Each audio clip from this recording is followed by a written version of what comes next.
भारत में corona virus के मामले कुल 10 लाख को पार कर चुके हैं और इसी के साथ भारत अब दुनिया में तीसरे नंबर पर बना हुआ है कोरोना के मामलों की अगर बात की जाए तो।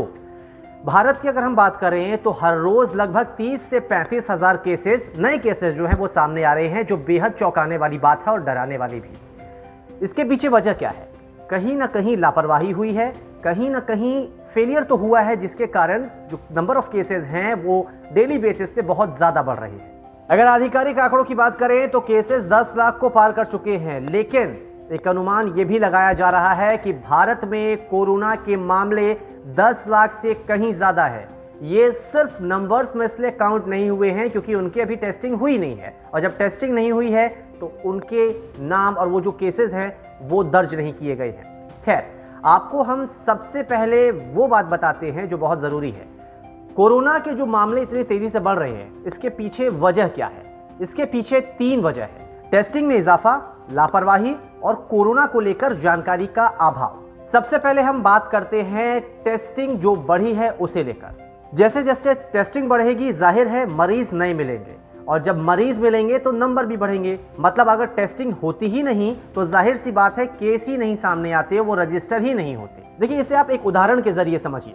अगर क्राइम रेट की हम बात करें तो अगर थाने में एफआईआर दर्ज ही ना हो तो जाहिर सी बात है उस थाने में जो एफआईआर रजिस्टर वो ब्लैंक रहेगा और वो थाना 0 एफआईआर वाला थाना बन जाएगा, यानी कि वहां पर कोई भी केसेस आए ही नहीं, वहां पर कोई क्राइम हुआ नहीं। लेकिन एक्चुअली में वहां पर क्राइम हुआ है, सिर्फ नंबर इसलिए नहीं काउंट हुए क्योंकि जो एफआईआर दर्ज होनी थी वो एफआईआर दर्ज नहीं हुए।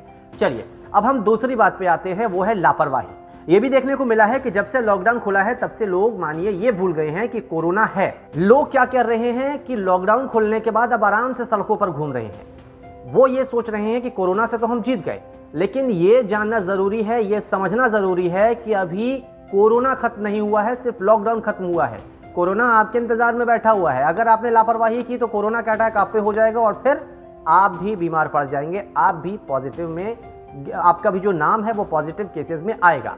खैर, इसीलिए आपको सावधान रहना बहुत जरूरी है। और अब हम बात करते हैं तीसरे मुख्य कारण की, वो है कोरोना को लेकर जानकारी का अभाव। कोरोना को लेकर WHO की ओर से भी बार बार अलग अलग तरह की जानकारी दी जाती है। कभी एसिम्प्टोमेटिक को लेकर कुछ कहा जाता है, फिर बाद में पलटी मारी जाती है। इसी के साथ इलाज को लेकर भी अभी तक कोई पुख्ता प्रमाण नहीं आए हैं, इसलिए शायद केसेस बढ़ रहे हैं। चलिए, आपको हम ये बताते हैं कि आखिर कोरोना के मामले किस किस राज्य में बहुत तेजी से बढ़ रहे हैं, जिसके कारण देश का आंकड़ा भी जो है वो बहुत ज्यादा पहुंच चुका है।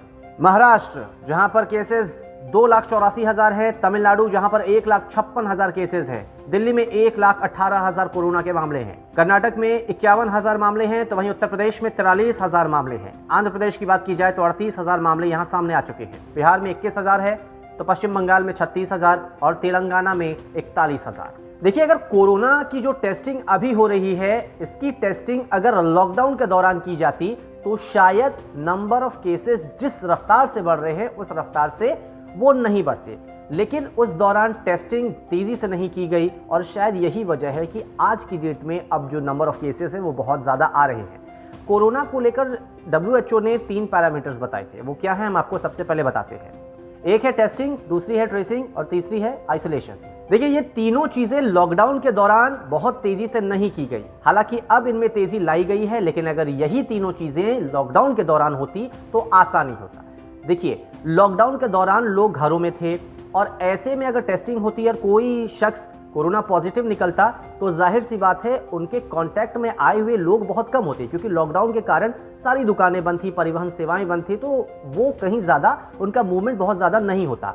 अब क्या है, लॉकडाउन खुल चुका है, लोग बाहर जा रहे हैं, दुकानों में जा रहे हैं, अलग अलग जगह जा रहे हैं, और बाद में अगर पॉजिटिव पाए जाते हैं तो कई बार ऐसी भी स्थिति आती है कि रिकग्नाइज नहीं कर पाते हैं कि आखिर वो शख्स जो है उसने कितने लोगों से मुलाकात की है। अब जो स्थिति एक और बिगड़ रही है वो ये है कि कई लोग ये सोचते हैं कि अब टेस्टिंग हो चुकी है, मैं नेगेटिव आ चुका हूं तो अब कोई समस्या नहीं है। लेकिन आपके लिए अभी सावधानी बहुत ज़्यादा ज़रूरी है, क्योंकि एक बार अगर टेस्टिंग हो चुकी है, उसमें आप नेगेटिव आ चुके हैं, तो ऐसी कोई बात नहीं है कि आप अगली बार टेस्टिंग में पॉजिटिव नहीं आएंगे, आप पर कोरोना का अटैक नहीं होगा। हो सकता है कि आप किसी ऐसे व्यक्ति के संपर्क में आ जाए जिसे कोरोना है और उसके जरिए आपको कोरोना फैल जाए। इसलिए ऐसी स्थिति में अभी अगर आपने टेस्ट करा लिया है और उसमें आप नेगेटिव आए हैं तो आप ज़्यादा सावधान रहिए। आप अपने आप को ज़्यादा से ज़्यादा आइसोलेट कीजिए, जितना हो सके कम बाहर निकलिए, आपके लिए भी अच्छा रहेगा और साथ ही साथ आपके परिवार वालों के लिए भी।